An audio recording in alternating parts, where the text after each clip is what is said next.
Right, you're thinking, this is her introduction to the great social world of upper management.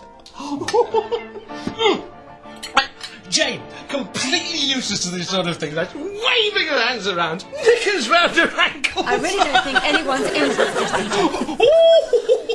Oh, I think they are. I think I'd be interested if Alan was telling us about Julie with no knickers on because she couldn't find any toilet paper. Yes, it was very embarrassing, and I really would be delighted if you stopped talking about it. I bet you would. I bet she bloody would. I'd be very embarrassed too if my knickers were round my panty legs. There's no... I'm sorry, I hope that hasn't ruined everything, but I had just had enough.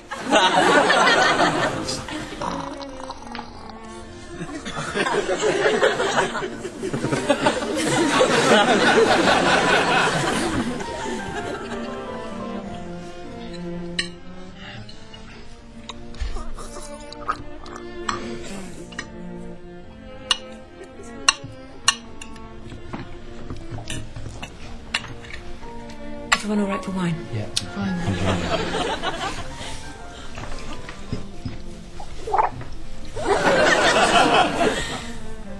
Julie, perhaps we'd better... Yes, you're obviously free. Oh, please don't let him.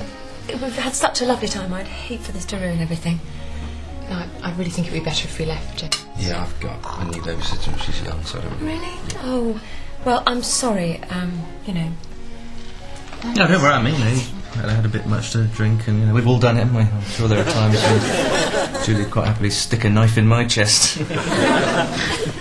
Once again, I am very sorry. It's forgotten. Really? Seriously, Really? lovely meal, thank you. That's gorgeous. Listen, it really is our turn to treat you next. Yes, you must come. Yeah, how about next Thursday? You free? Okay, yes, that would be. I was thinking of inviting Paul Fowler, you know, from Marketing Tall, blonde hair. Oh, yeah. Yeah. Yeah, I... No, you are.